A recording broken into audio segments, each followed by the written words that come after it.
evening, everybody, and welcome to episode 80 of the 72 review.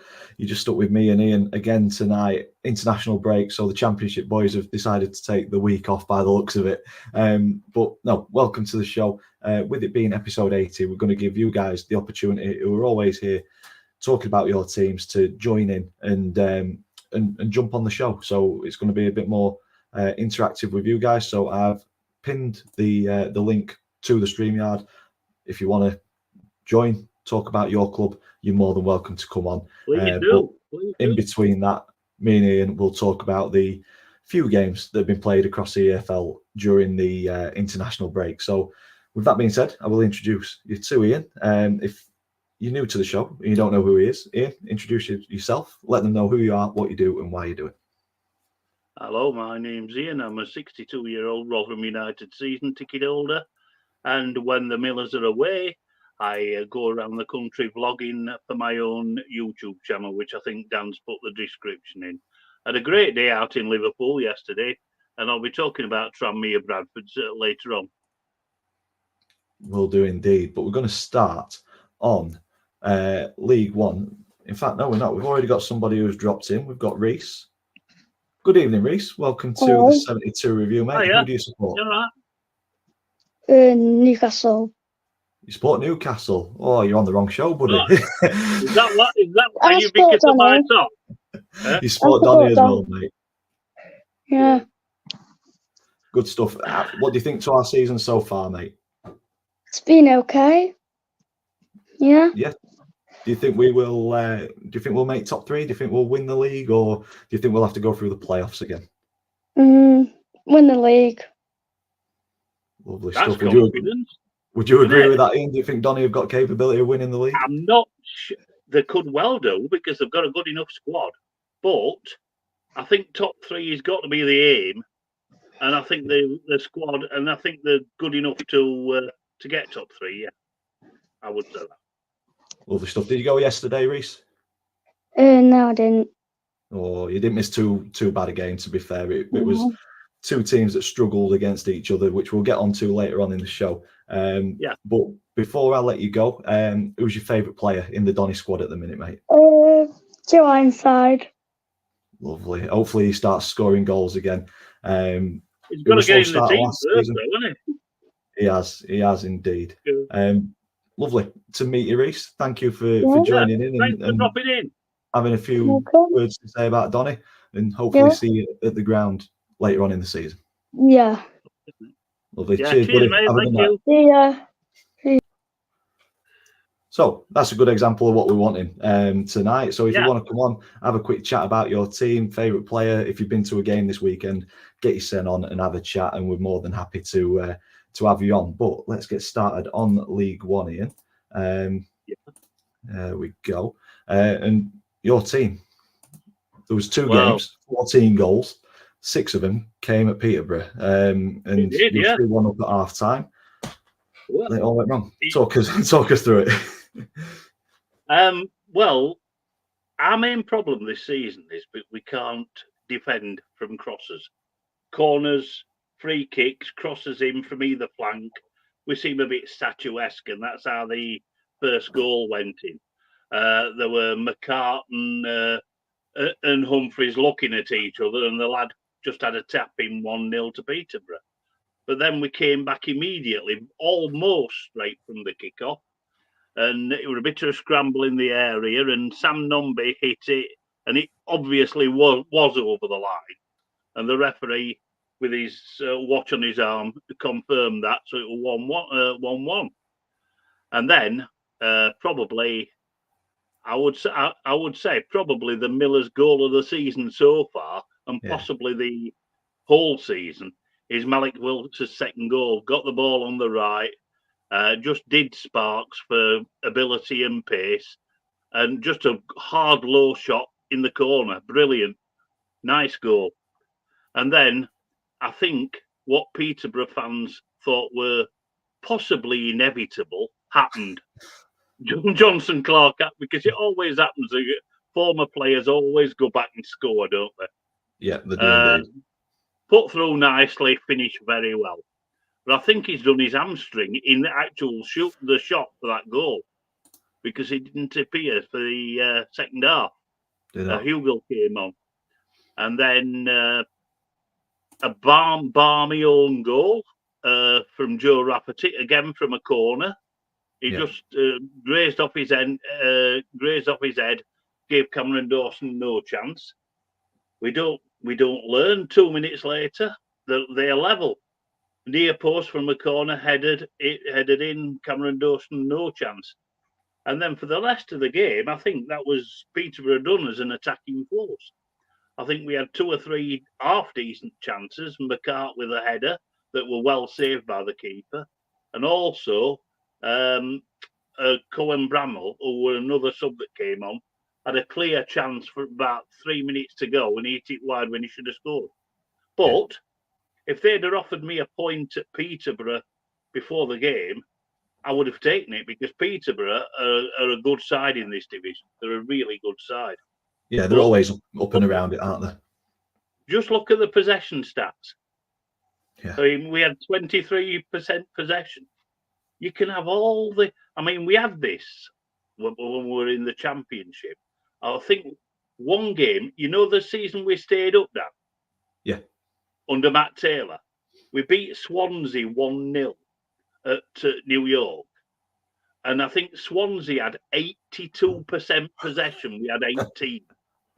Right? It's not Swansea the possession, like to keep it's hold what of the you ball, do though, with don't it. I mean, look at that. They've passed the wind out of the ball. 633 passes to 194. And they've come out with the same amount of points. Exactly. It's all right passing the wind out of the ball, but if you're passing it round the back four, it's not going to hurt anybody, is it? No, exactly that. I'm disappointed that we couldn't hang on to a 2-goal lead, but having said that, I'm not too unhappy about a point. At least we didn't lose. Because I was sat there at Tranmere and I saw it on my phone and it got back to 3-3 very early in the second half. I thought we're going to lose this. But we didn't. We dug in and we held on for a point. I'm quite pleased with that. And I do to be think fair, it could have been better, couldn't it? With with the chances that we had, Wilkes hit the crossbar as well. That's right. That was in the first few minutes. Yeah. So my banner still stands. It may have started clicking. We've got to start defending better, though. Yeah. But as far as going forward, I mean, Sam Nombe, that's his third game running he's scored. The third league game running he's scored. So he's running into a bit of form. Yeah, bit of a purple patch. Wilkes is doing bits and we're looking all right going forward. It's just at the back we just look a bit ropey at times. But it all makes for interesting football, doesn't it? It does indeed. Lolo's come in and said that Wilkes must have been the lazy sod for Chef Wednesday because he never saw that side of him. And I think Jake said it as well, hasn't he? And Worko and Lee, that you could see that there were a player in there. But I mean, as Donny fans and now at Rotherham, we have seen what Wilkes is capable of off of the right hand side. With his left foot, he can be absolutely devastating. But I think he needs that manager that kind of pushes him and gets that out of him. And without that guidance, I think he can disappear. But under Grant McCann, I think he got the best out of him. I'm a big believer in players fit at some clubs and don't fit at others. I mean, we've had players like, for example, Dan Barlaser. He was absolutely superb for us. He used to run games from the middle of the park, spraying balls out here and everything. He can hardly get in the Borough side now. Yeah. So, they do fit at certain clubs and not at others. Yeah, I'd agree with that. Mm. Moving on to the only other game in League One, before we have a focus on League Two for half an hour or so. It was an absolute goal fest at Crawley. Finished Crawley 3, Shrewsbury 5. Oh, Punk Chef is in. Good evening. Don't worry about it. I thought international break. I thought your feet were up and you were having a week off, like the Championship. I thought I'd make myself known because at the minute this time slot is turning into a bit of a nightmare with kids. But I'm here, so I'm here to talk a little bit where I can. Lovely stuff. Okay, nice to see you, Jakey. How are you keeping? All right. Knackered, mate. Absolutely knackered. Don't have kids. It's the worst idea ever. Oh, I've had mine. Oof. You're selling it. We're wanting to start a family, but with the way you two mine talk, are I'm not too 36 sure. and 31, so they're off my hands. Yeah, you did the right thing. You gave them to someone else. Yeah. But onto Crawley against Shrewsbury. Do you have your klaxon, Jake, or not? I do not know, but I can do one. No worries. There you go. John Marquis with a double for Shrewsbury. We were talking just before we came live that I wonder when the last time Shrewsbury scored 5 away from home. So if anybody has got It must have been a access good to few Google years and ago. is good at searching for things, That seems like a long time ago. yeah, I think it'd be a tough one to find. But Crawley, all over the shop, weren't they? In terms of defensively. To be honest, not just Which is- Crawley, because I Which think is the weird goal because was they probably- look quite good, haven't they? Yeah. At late Crawley. I Crawley think looked both. decent as late. I think both defences had more holes in it than a Colander, because look at the. I mean, there were some decent strikes amongst them. Don't get me wrong, but defensively, both teams looked all over the place. Yeah, especially the Crawley keeper. I think I've seen the highlights for this one. He had a shocker. Yeah, they were fortunate not to be even further behind when he's come just gallivanting out of his box and nowhere near it. And yeah, unfortunate not to go in. Decent effort, weren't it? It was a decent effort. Yeah. Nearly got it in. It's certainly one for the neutral. So The problem during when you international decide to go break, into if no anybody's man's up land. Crawley, Shrewsbury, and very, very lucky to take that game in. Bailey's coming with good to see Marquis back in the goals, but don't know what's more surprising: Shrewsbury scoring 5 or Marquis scoring a penalty. Yeah, he missed an important one for us. I vaguely remember at Charlton. Yeah. And we've got Carl, Port Vale fan.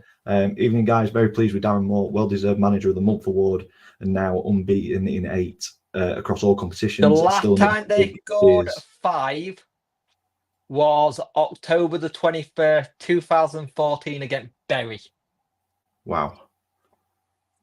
That's So some we're time ago. talking 10 years 10 ago. years. Yeah, 10 years ago. Yeah. Wow.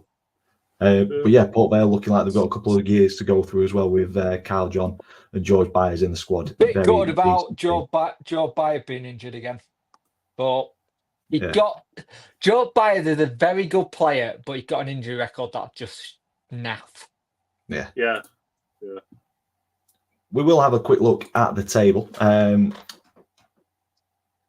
Before we do go, though, I will remind you that episode 80, get yourself on and have a chat about your team. That is the link to the StreamYard. If you want to come on and have a chat about your club, even if they've not played this weekend, you can come on and tell us how the season's going and how you think it's going to continue, hopefully progressing for years.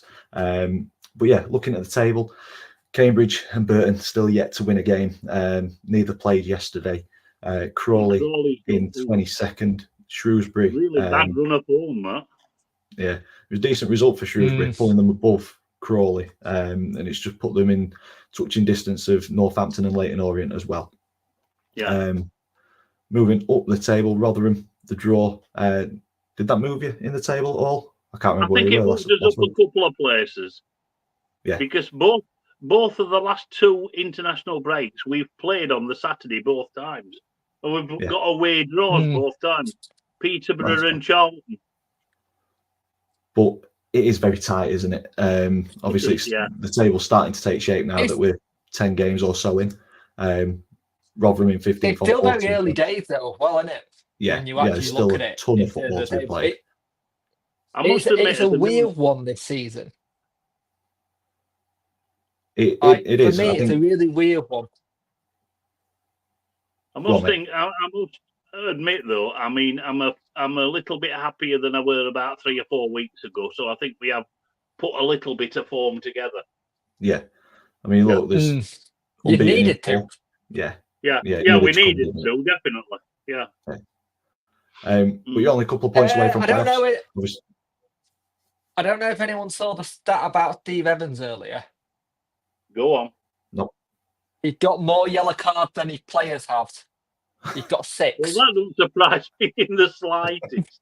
I mean, the only surprise is that we've played 11 games and he's only got 6 yellow cards.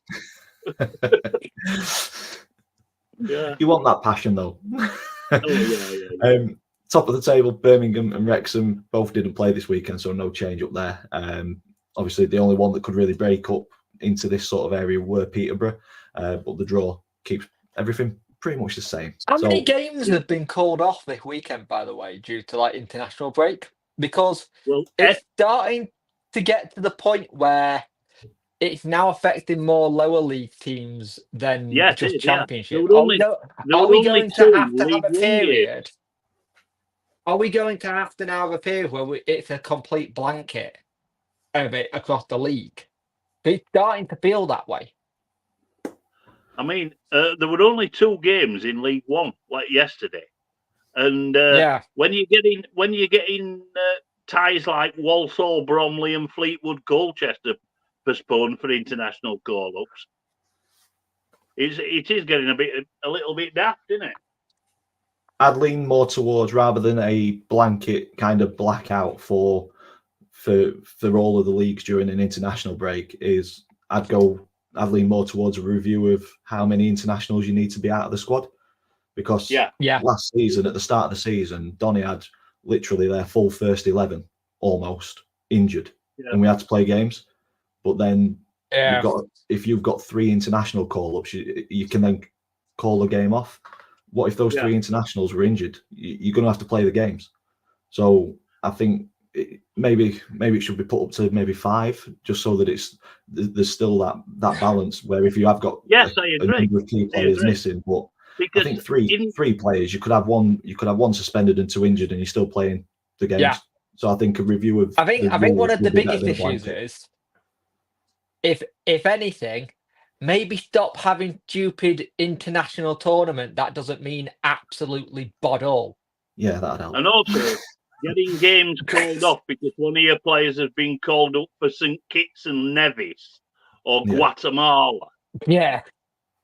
I think a review of the thing is, I'm not going to knock a player who goes to play for your country. It's the biggest honour you can have. I'm not going to knock that. But there just comes a point where you look at it and you go, at what point is it becoming silly where you've only got one? You might have well not played those games yesterday in League One then. You might have well just postponed it all and say there's no League One football. EFL order each club to have a 24-man squad, don't they, at the start of the season? I believe so, yeah. Yeah, that's registered with those. Now, if you're losing 3 players, it still knocks it down to 21. I mean, clubs have 5 or 6 serious injuries during the course of the season, and they have to play on. What's the difference? Yeah. Exactly that. Yep. Right, before we digress too much, let's move on to League Two. I think a good place to start. Dale, if you want to come on and talk about Notts County, you're more than welcome. Episode 80, we're going to get more people involved in this episode. But Ian, you travelled to Tranmere. You watched Bradford win 2-0. Andy Cook, the evergreen Andy Cook, is always going to score goals, isn't he? Talk us through this one. In League Two. It was one of those days that it can only happen in England in October. We had every single season in the same day. We had beautiful sunshine, warm weather in the morning. And then when I got to the ground, it turned windy, lashing it down. And then when I went on the bus from Birkenhead back to Liverpool, the sun came out again. Weird. Absolutely weird. Anyway, talking to about the game, Bradford were deserved winners. It was very even up until half time, even after Andy Cook scored. And the first goal was just a poacher's edge at box, toe poke past the keeper. But when the ball wasn't cleared properly, I mean, Tranmere did a lot of huffing and puffing, but they didn't really create that much. They didn't look all that dangerous. I mean, in the second half, Walker, the Bradford keeper, pulled one half-decent save off. But Bradford looked in control throughout. I mean, ex-Miller Richie Smallwood, just spraying balls about, winning the ball. You know, he was a ball-winning midfielder. They just looked a little bit more dangerous going forward. And Cook's second goal, it was put on a plate for him, but he finished it so well. Yeah, I quite agree, Neil, because I think Omari Patrick was Tranmere's best player on the day, and they were playing him as wing back, but he was their main threat going forward as well. Well, that's incredible. It's an incredible stat, isn't it? Over 30 crosses into the box and nothing to. Yeah, exactly. They were just getting mopped up. They were just getting easily mopped up. Yeah. I mean, the stats 60-40, but it's what you like we've said before. It's what you do with them. I mean, Bradford deservedly won that game, and as soon as the second goal went in, it was game over. I couldn't see Tranmere. I mean, Nigel Adkins were obviously not very happy with the first half performance because he made 3 subs at half time. Yeah, that's normally telling, isn't it? It's normally quite telling that, and he wanted to judge it up a bit, but it just didn't have the desired effect. Not the worst side I've seen by a long way, Tranmere, but they're a long way off it as regards, you know, the top half of the table. Bradford, what a great week for them, beating Newport on Monday and a good away win at Tranmere. This could be a springboard for them to really attack the top places. Yeah, it's the last thing I needed when we've got them at the end of the month, because we tend to not turn up against Bradford, and I don't think I've seen us beat them yet. So got them on the 26th, so that should be a tasty encounter, especially if we're both still around the same positions as what we are at the minute. Is it at the Eco? No, it's at Valley Parade. It's a Valley Parade, yeah. Oh, so right. Well, there'll be 20,000 there because Rovers will take quite a few. Yeah. So we'll move on to Donny against Crewe, and I will introduce Danny. Welcome to the show, Danny. Welcome to the 72 review. Feel free to introduce yourself and plug Rambling Rovers as well, a decent podcast for any Rovers fans. And I'll let you talk about this game because you were there yesterday. So introduce yourself. Yeah, I'm Danny. Obviously, I do Rambling Rovers with Liam, Jack, and Ainsley. Just a normal Rovers podcast kind of channel for Rovers fans in general, just ourselves. 4 lads just talking about Rovers, really, and anything football related in general, to be honest. Back to yesterday's game. Yeah, wow. It was one of them, weren't it? It were 2 teams that really cancelled each other out for long periods of game, weren't it? For me, I think us Rovers, we were so slow, bringing it out from the back, in the first half. We were so slow at doing that, I feel as though we missed Patrick Kelly in Villa Park, that somebody who just gets hold of a ball and kind of runs with it, That's why I feel as though we missed Patrick Kelly yesterday. But, it's kind of hard. I think Broadbent had a decent game, but he was kind of, like I said, he was just so slow. He just needed that injection of pace. It was just, one of those. It could go by Crewe, don't get me wrong. I think Jamie Grass should do better for that. He shouldn't have dived in like he did. Dived in like he did, which made it easy for our player Max Conway to slot it in. But other than that, it just shows the strength in our squad, though, when we could bring Kylus, Ironside, and I forgot who else come on at that. Sabara. Joe Sabara. At that point. And that's when the game changed, when we brought them 3 on. I think that's what pivotal moment were, to be honest with you, in the game. Yeah, I'd agree. I think the way that we changed shape when we went 1-0 down, I thought you've said it there, that it just kind of pivotal moment of the game and it kind of turned tide in our favour. You look at the stats though, 20 shots, 5 on target. 62% possession, like Ian said, with Peterborough. You can have as much a ball as you want, but if you're playing it around back four and not really moving forward or not moving it quick enough, like you said, Danny, you're not going to hit. That's exactly what it was. I mean, them 500 and odd passes, about 400 of them was in our own half, and you know what I mean? Yeah, exactly. Yeah, exactly. You know, a good 3/4 of them passes would have been in our own half. Like I said, there weren't enough going forward yesterday. None at all. He like their player, like Max Conway, when he scored that goal, like I said earlier, he actually ran straight through the middle of our park. Too easy, you know. Yeah, very too easy. He was just like, we shouldn't have allowed it. But positive is we didn't lose. You know, we drew. I mean, we drew. You know, so take that positive out of it. We moved up to second, another positive. You know, so as long as we keep around top 7, I'm not too fussed. As long as we keep going, you know, consistent. You know, we just gotta find out. You're not doing.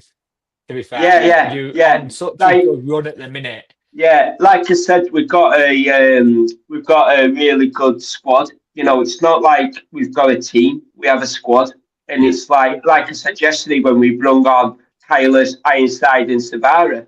I can't imagine many teams in this division what could call on players like that, and we have no injury crisis or anything now. I mean, we've only got 3 players out injured, which is Danny.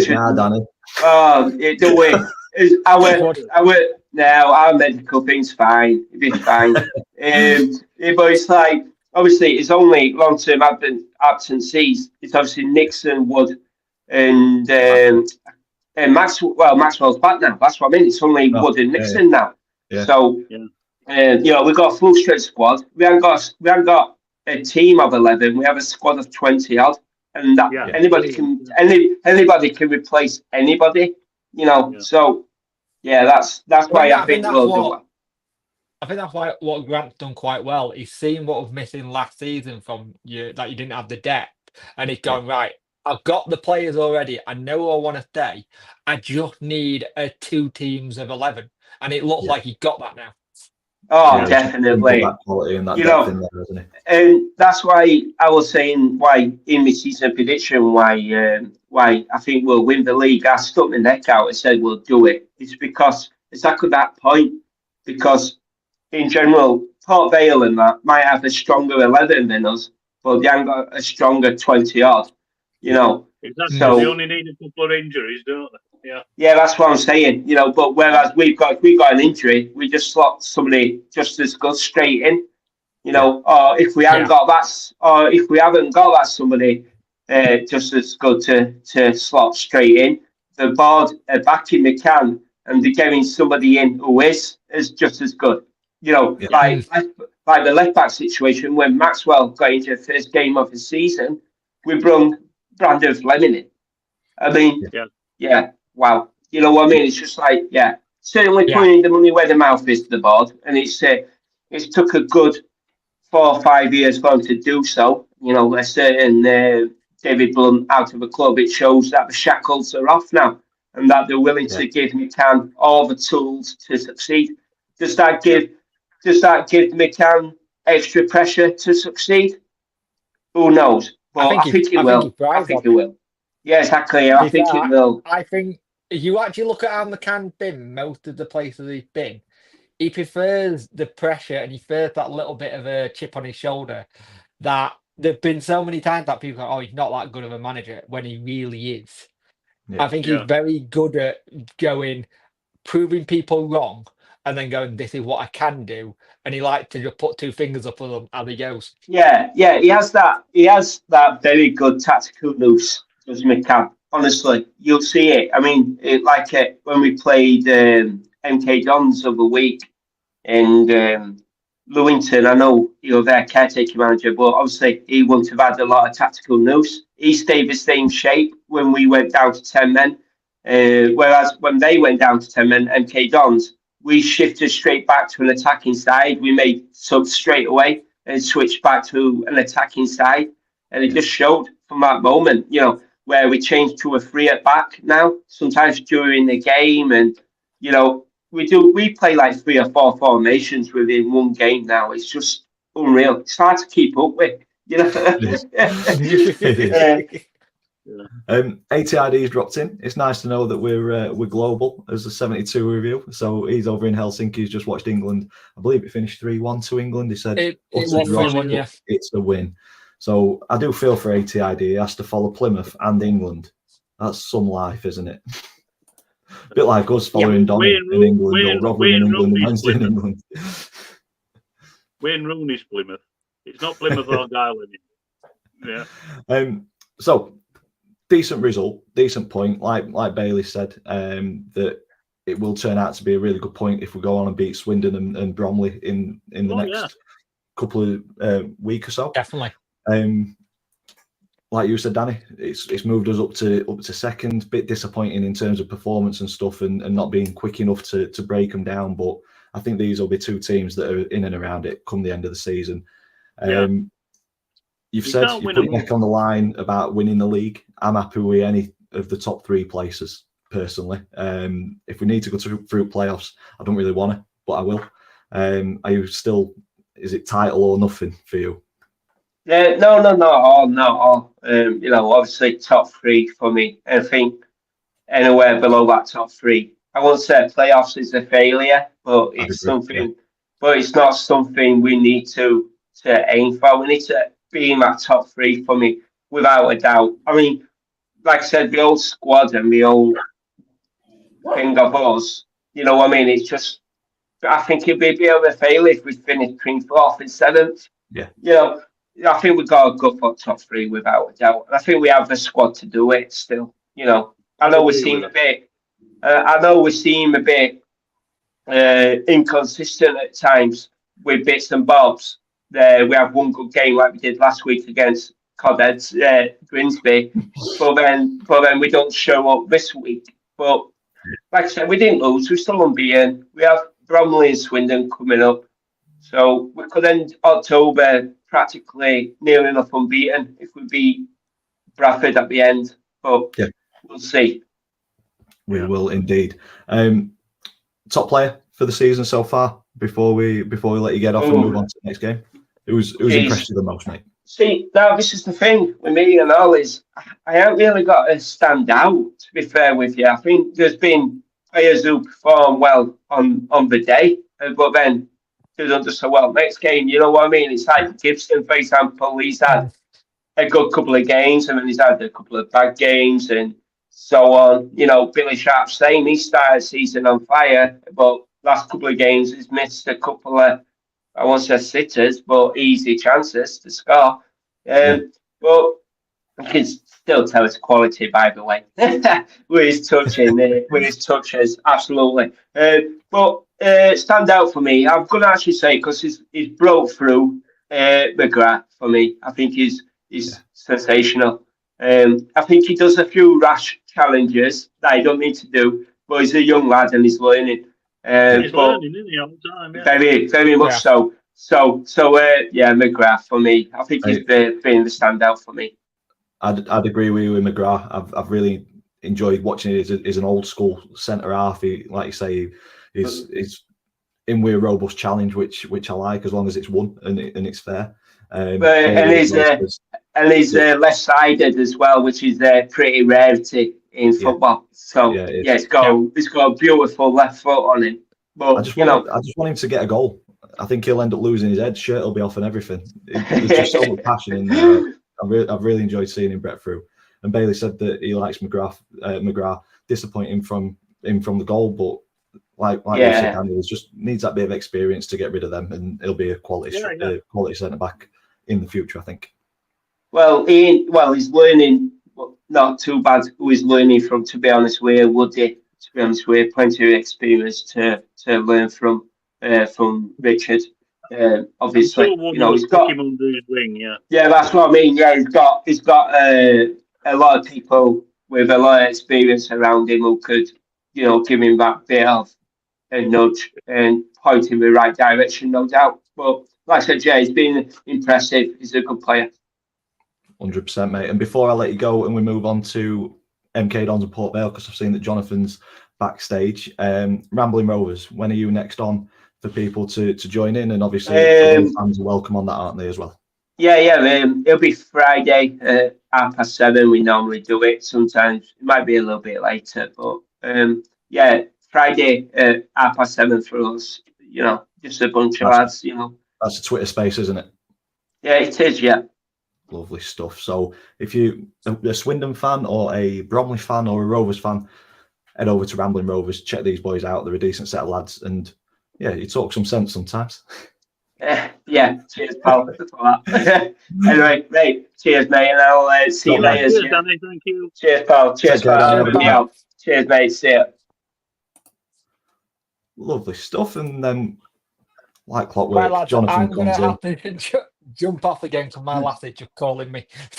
No worries, mate. We'll see you soon if you got back in.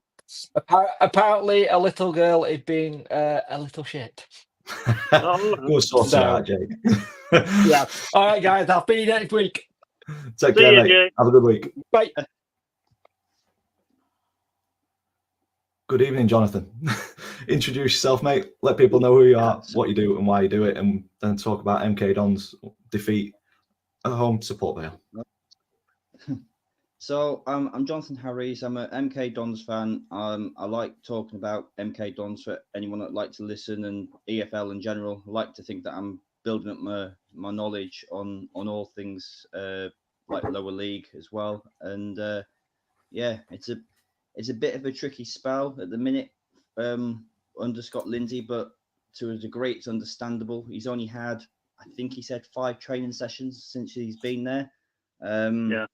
Port Vale, to start off with, I'd like to say well done to both Port Vale and MK Dons fans for the tribute to George Baldock yesterday. Yeah.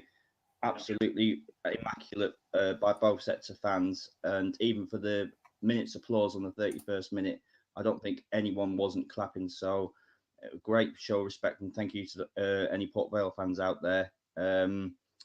As for the game, first half was pretty even. We had our chances.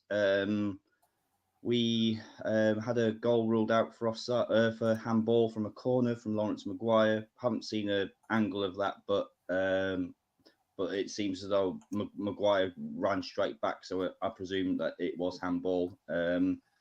Tommy Lee as well had a goal chalked off for offside. More on him a bit later, actually. And then second half, it was just like we didn't turn up, and Connor Ripley could have just sat next to me in the whole second half, helped himself to a pie and a Bovril, and just watched the game, because we really didn't give Ripley any sort of chance to save in the second half. I will say Connor Hall was absolutely immense. Headed everything away, cleared everything away. I like the look of Talaj. First time I've seen him live, he was a little bit hit and miss, but I do like little bits that I saw of him. Jaden Stockley, what a nuisance. He reminds me a bit of John Marquis. He just puts his body in there, and he just so difficult to get the ball off. I mean, 9 times out of 10, the referee blows against him, and he does pick up cheap yellow cards. I think he got one for dissent yesterday for telling the referee where to go. But but the goal, I can't complain about the goal. If you haven't seen the cross for the goal, any one of us could have tapped that in, and even like Dan could have tapped that in. It was one of those balls that you're trying to say. He's scored a world. That's one of the most backhanded compliments I've ever had, Jonathan. Cheers, mate. Even Dan could have scored it. He should have said me.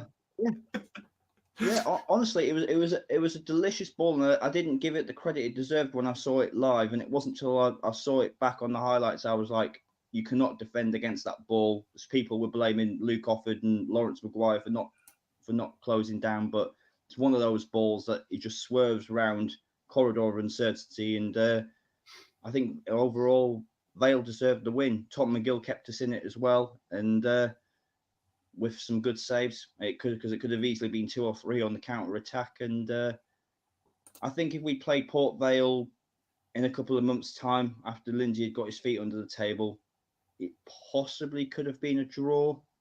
But I can't not knock Port Vale and the start of the season they've had. It's just a typical Darren Moore side, efficient, effective, organised, resolute, and I think they're top of the table now, aren't they? I think so. Congratulations to them. They were my tippers. Vale were my tippers champions pre-season, and they had a bit of an iffy start, but they look like they're clicking now. Yeah. And you're right about Stockley. I mean, I'm surprised Charlton let him go, to be quite honest with you. He must have got quite a good contract deal at Vale. Yeah. Because he's an old-fashioned centre forward. He takes knocks. He leads the line really well. Yeah. I think your comparison with John Marquis is spot on as well, Jonathan. It does really seem like one of them sort of players that can just get his body in the way, basically. A really strong, solid centre forward. Carl, Port Vale fan, obviously played Notts County a couple of weeks back or a week back. Seen both Notts and MK, both seem very one-dimensional, but do not knock the ball around nice. And I think there is an element of that creeping in. We said it yesterday. Danny mentioned that we were really slow at moving the ball forward, and I think you see a lot of teams that are wanting to play football and move the ball around and play out from the back. Sometimes you can get caught in or kind of fall into the trap of playing backwards and sideways and having a lot of the ball, but not really doing anything with it. And Ian, you mentioned it with Peterborough as well. I think it's something that's coming in across football, and it looks really nice when it comes off and when you've got that opportunity and you can break on it. But sometimes I think some teams that have come down to the Eco Power, if they sit in and they're really well drilled, well organised, and just kind of move us one across the field, then we find them really difficult to break down. I don't know if you're seeing the same with MK, and I'm not sure if Carl's kind of talking similar to that with Notts and MK about kind of having that one sort of philosophy and sticking with it. And once you found out, it's difficult because you can't really change it up that much. Well, it's a bit more difficult, especially because I don't think Scott Lindsay has quite figured out who the best partner for Liam Kelly is. We all know how good Liam Kelly was for Crawley last season in the centre of midfield, but especially yesterday, he was dropping so deep. He was on the edge of our box collecting balls, and he can't affect the game there. I mean, Garrity did a good job on him in that regard, and when Kelly did get free, he did play a couple of lovely balls down the side, especially for Aaron the Main. But I just feel that Lindsay's still figuring out who the best partner is for Kelly. Obviously, he needs someone, a six, that can just sit there, break up play. Dare I say, a sort of Owen Bailey sort of type, someone who doesn't mind doing the dirty stuff and just giving the ball to everyone else and letting them play. And the partnerships are still not quite there. Lawrence Maguire and Joe Tomlinson still aren't quite on the same wavelength on the left-hand side. And same with Jack Tucker and Aaron the Main. Although I will give Jack Tucker credit. Whatever Scott Lindsay has said to him since he's come in, he has stepped up massively. He made a mistake for the goal, trying something that just to force the issue, and it didn't pay off and got hit on the counter. But I honestly can say a lot of MK fans are impressed with the way Jack Tucker has played recently. So, yeah. Carl did say that Vale fell into that trap last season and ultimately turned into a relegation as the squad just couldn't move away from it. So, yeah, it seems like it's something that a lot of teams are falling into. Some teams do it really well. Sometimes it clicks, sometimes it doesn't. Ian, a couple of shock results in League Two. Gillingham getting beat by Accrington, Barrow getting beat by Morecambe. Absolute. Which one do you want to talk on, mate? Yeah, Gills, really, because that was the most striking. Because, to be quite honest with you, if anybody had an accumulator on like 15 games, they must have thought they'd been on to a bit of a winner. What with Gillingham and Barrow being at home to lowly sides. But you've got to take your hat off to Aki. I mean, a goal down, beginning at second half, and boy, did they turn it round. And it looked from the stats like they deserved it as well. I know I've watched Gills in the Blood match day blog, and he weren't happy at all. But 2 wins on the trot now for Aki when they were looking more or less dead and buried. I mean, that's going to give their confidence a right boost. And that Costello, Was it the 72 review? We've got a bit of a soft spot for Aki, haven't we? Yeah, well, we have, yeah. I mean, I think he's got 3 or 4 goals on the trot now for him, so he's in form. Yeah. I mean, you would look at Aki winning at Gillingham, thinking it would be a bit of a smash and grab, but looking at the stats, it doesn't look like that at all. More shots, more on target. Yeah, it looks fairly even possession wise. Passing, yeah. Oof. Dale's just come in. It was a 13-1 double for Aki Morecambe, both just for the win. Wow. 32. That'd been a nice tenner to have, wouldn't it? Not many. Betting's easy when you know scores, though. Yeah, so, I'm absolutely chuffed for Morecambe, to be quite honest with you. It's the first league win of the season. It was going to come sooner or later. I mean, we have discussed on this programme before how they've just been sort of falling short 1-0, 2-1 defeats. Yeah. And finally it's turned round for them, which is pleasing, really. I mean, Barrow, good side, really motoring. That's a cracking result for Morecambe. Yeah, it's a tough place to go, Barrow. There's not many teams come away from there not knowing that they've been in a game. I think as far as Barrow are concerned, I would say Morecambe would be their local derby, wouldn't it, really? Yeah, it's on the Round Bay, isn't it? Yeah, it's round the bay, isn't it? Yeah, but I think there's still about 50 or 60 miles between them. But it's still a fair trek. Yeah. But yeah, I do think they call it the Morecambe Bay Derby up that way. I'm sure that because I listened to a Morecambe podcast with the Morecambe commentator, and he did say it's classed as the Morecambe Bay Derby. So I presume it is like a rivalry up there. Yeah, so that's bragging rights there. Yeah, I think as the crow flies, it's not too far away, is it? But obviously, crows don't drive, and we've got to go around the bay. Do you think it's time to get worried about Carlisle United? Because we did big them up at the start of the season. Having been relegated, we thought that they might sort of like turn it around and have a decent season, but it's all gone horribly wrong, hasn't it? It has. I just want to bring ATID in on that. He picked up on us saying that 50 to 60 miles a fair trek. Obviously, being a Plymouth fan, that's a local game for him. Yeah. And Carl's come in and said that Derek Adams will keep them up in his opinion. Barrow won't stay the course. Squad's not deep enough. We've said this a few times over the last couple of seasons, and they're cracking first 11. Cracking first 11, but get any injuries? Yeah. But yeah, Ian, Jonathan, we're worrying about Carlisle. Like you said, they came down. We thought that the push on and pretty much be up there or within the mix, potentially to go straight back up. Wimbledon looking all right though, looking decent. Matthew Stevens hat-trick and an own goal kind of rounded this one off. But on the stats as well, I mean, shots 13-4, but only 36% possession. So they've done bits with the ball that they have. I think if there's a story to take from this week's podcast, is possession doesn't mean anything. Yeah. The stat that matters is this one here. Yeah, exactly. But the really, I mean, Carlisle, when we look at the table, the form is just it's gone, hasn't it? I think the bottom. I think they have gone bottom now, haven't they, Carlisle? That will be a very good game next week. Notts versus Wimbledon. A lot on the line for it. Like we said, it's kind of 10 games in. It's starting to settle a bit now. We start to see where the table is lying, and there is a couple of tasty games coming up in the next couple of weeks. Chesterfield Notts, we've got a couple of Notts fans in the chat. I didn't watch any of the highlights for this. Did you guys? I was actually watching it at Tranmere, and it looked a cracking game. I mean, that is a localish game, isn't it? It's like a local derby, Chesterfield against Notts. Yeah. And it looked. I weren't taking that much notice of it, but it looked end to end. It looked attacking, and probably the right result. Yeah, Jonathan, did you catch any of this game?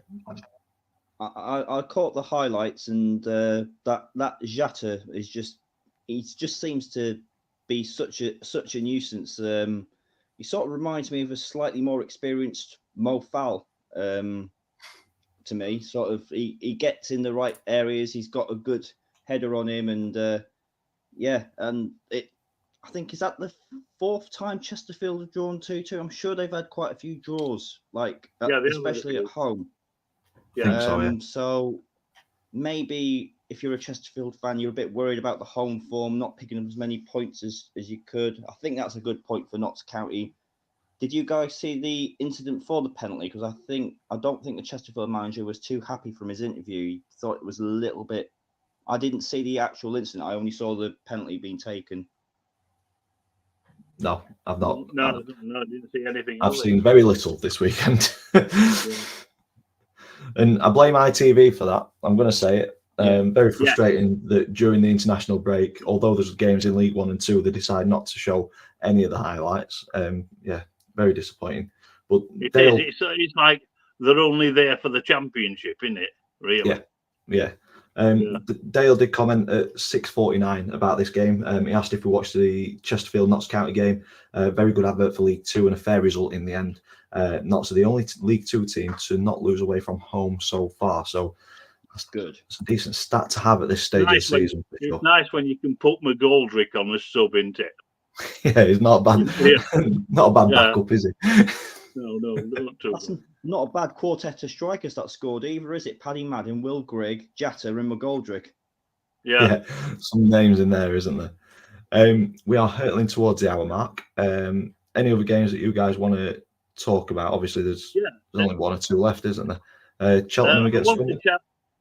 I want to shout out to Grimsby because I know they're inconsistent and Donny give them a good hiding, but that's their third straight away win. They're doing something good on the travel, but look at the stats here.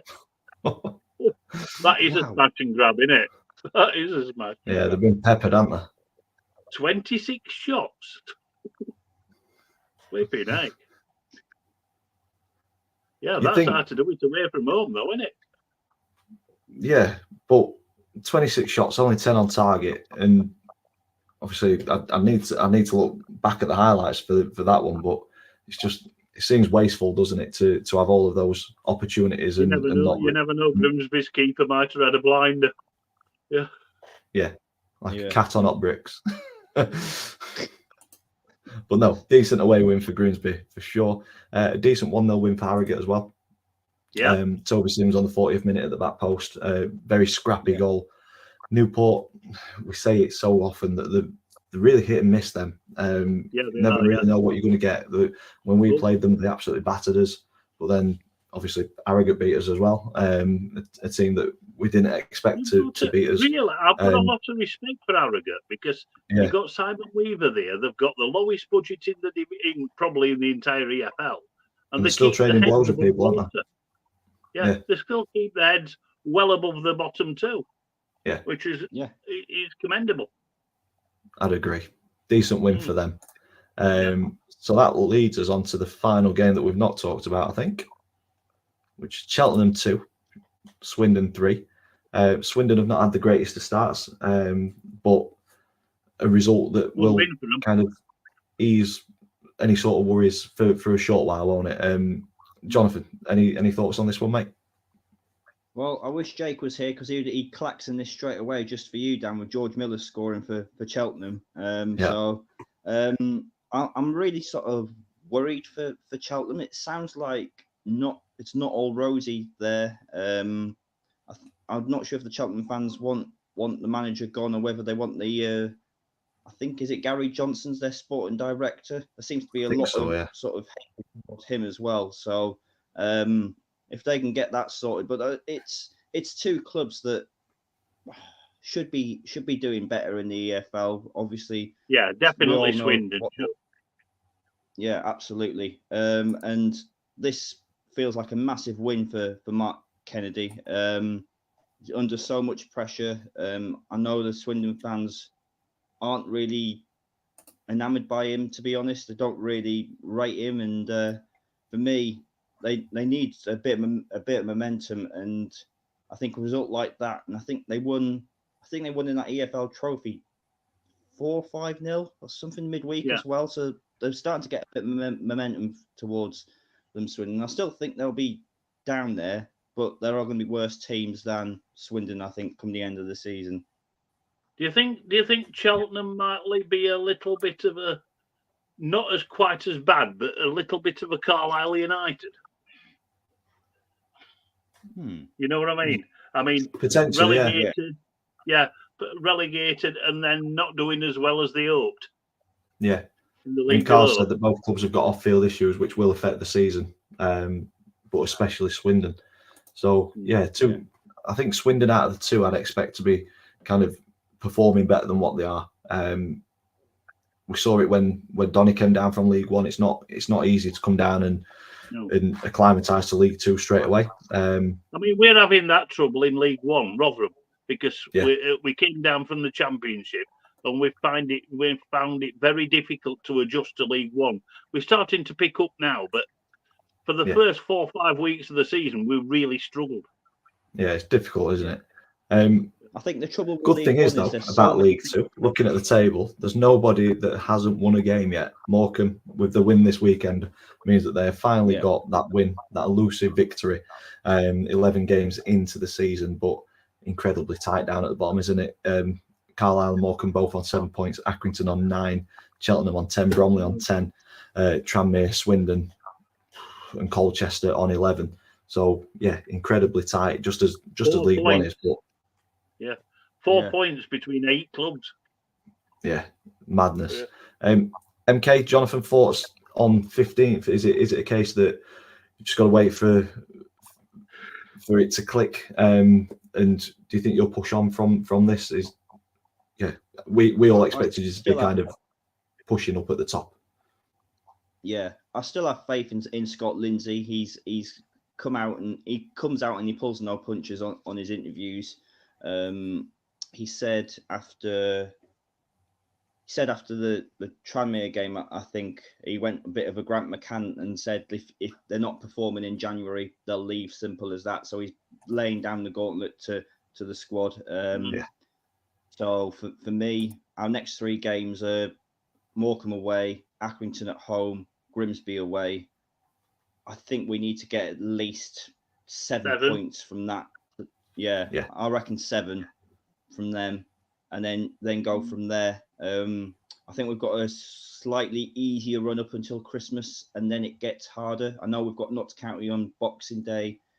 We've got Chesterfield away on New Year's Day. So we need to start building momentum, but these players need to give more. There's certain players on the pitch that just aren't fulfilling their full potential, but I'm sure it'll come, because Scott Lindsay seems that sort of guy that won't accept second best. He said he's come here to win, so I'm hopeful.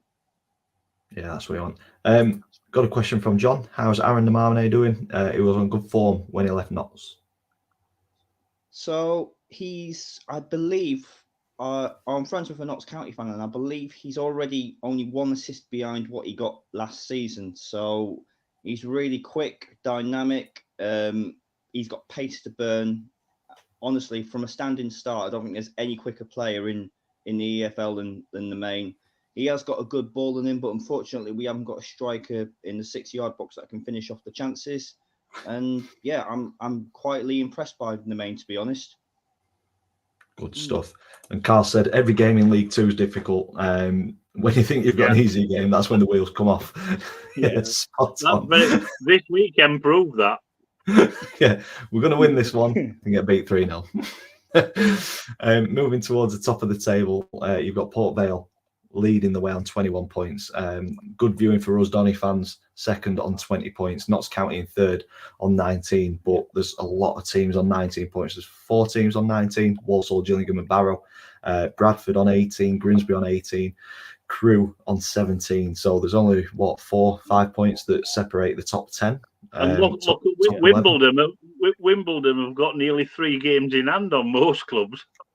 They have. I didn't even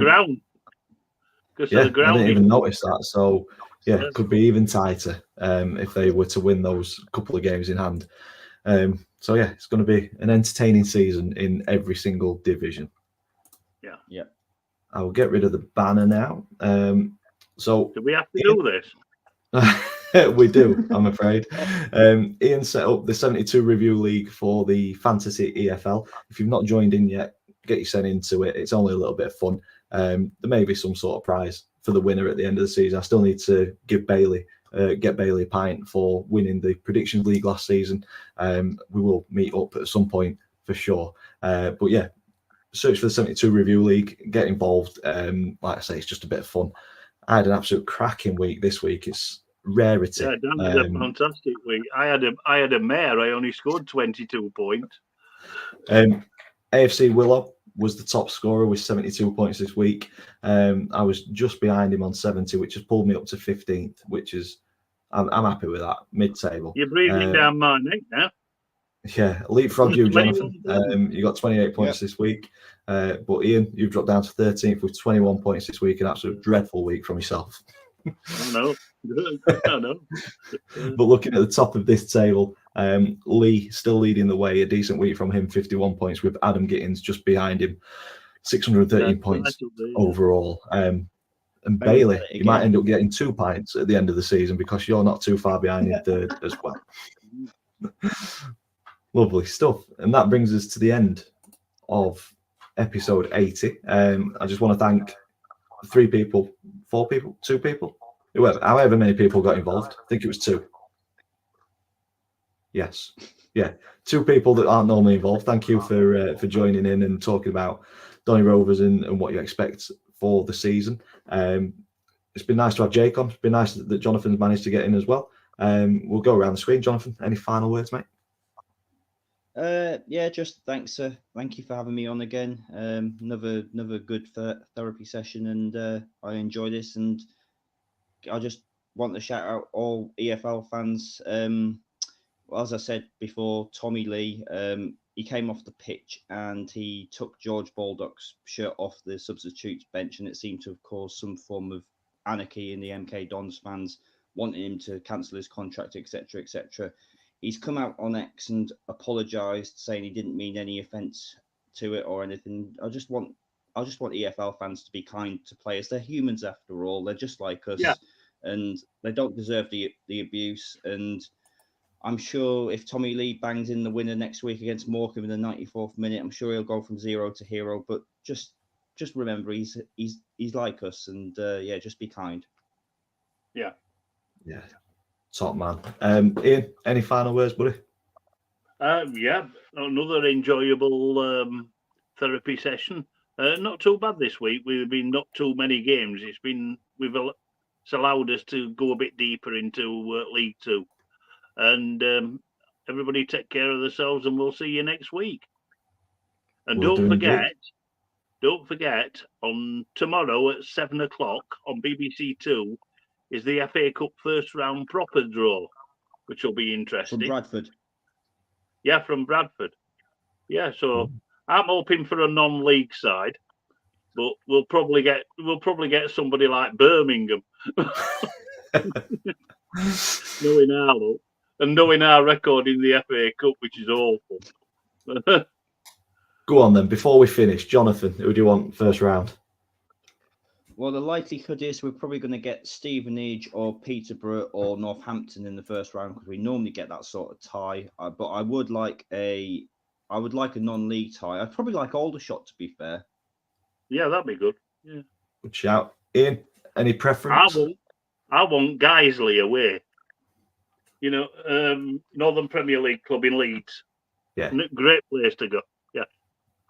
Not bad. I'd take any non-league team away from home. Obviously, we had Kings Lynn a couple of seasons back at the Eco Power, and that didn't go too well. So any non-league team away from home. I can remember one of your vlogs a few years ago from Chorley.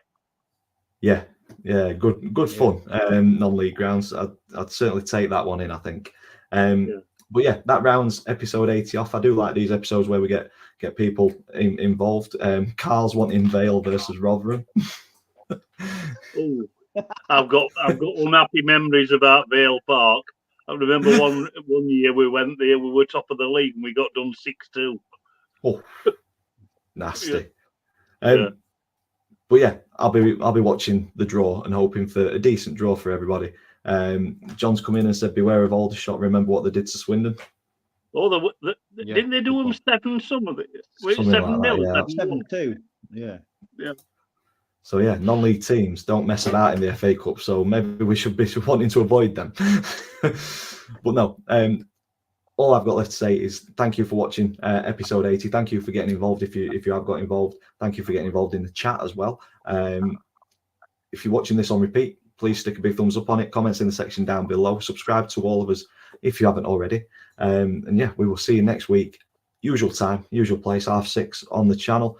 Take care of yourselves. Take care of each other throughout the week, and we'll see you next Sunday.